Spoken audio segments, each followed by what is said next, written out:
Bon, c'est simple, le soulier d'or se base sur un système de points déterminé par le nombre de buts et un coefficient attribué selon la difficulté estimée du championnat. Évoluant au Portugal dans un championnat jugé plus facile, Gyökeres est donc pénalisé par un facteur de difficulté plus faible qui est de 1,5 contre 2 pour Mbappé et Salah. Malgré ses 39 buts, le Suédois termine donc deuxième avec 58,5 points contre 62 pour le Kids. Victor Gyökeres va donc devoir quitter le Sporting pour pouvoir lutter à armes égales avec les autres buteurs européens. Ça tombe bien, l'attaquant de 26 ans a obtenu un bon de sortie selon Sky Sport. Le Sporting réclamerait 70 millions d'euros pour le laisser partir, soit moins que sa clause libératoire fixée à 100 millions d'euros. Si les prétendants sont nombreux, le principal intéressé s'est montré mystérieux au sujet de son avenir. On verra bien, c'est difficile à dire, on ne sait jamais ce qui va se passer cet été. Pour moi, dire autre chose est impossible. Relancé au sujet de l'intérêt très fort d'Arsenal pour lui, le Suédois est resté flou. Je n'en ai aucune idée, j'étais concentré sur ces matchs, je ne voulais penser à rien d'autre. Si quelque chose est vrai, on verra bien cet été. Même sans savoir si c'est la fin ici ou pas, c'est fantastique de gagner la finale, a-t-il déclaré.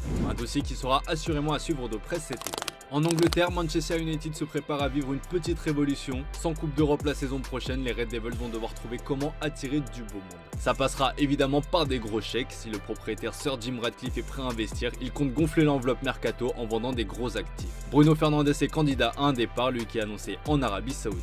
Le Portugais a expliqué que ce sera au club de trancher et qu'il se pliera aux décisions en haut lieu.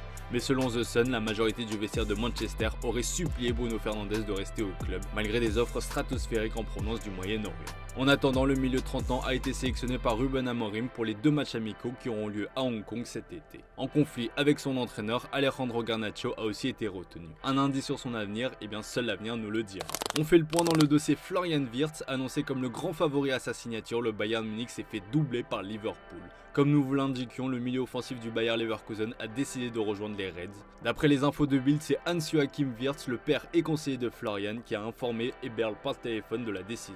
Selon le journaliste Fabrizio Romano, une offre de 100 millions d'euros a été envoyée au club allemand. Face à cette déconvenue, le Bayern Munich a activé le plan B qui se nomme Eberechi Eze. The Mirror précise ainsi que le club munichois devrait être en mesure d'activer la clause libératoire du joueur de 26 ans à la fin de saison, à savoir 60 millions de livres sterling, plus 8 millions d'euros supplémentaires en ajout potentiel, soit un peu plus de 80 millions d'euros pour le coût total de l'opération. Pour conclure ce dossier, le board munichois compte notamment sur ses relations solides avec Crystal Palace. Eze retrouverait en Bavière un certain Michael Olise.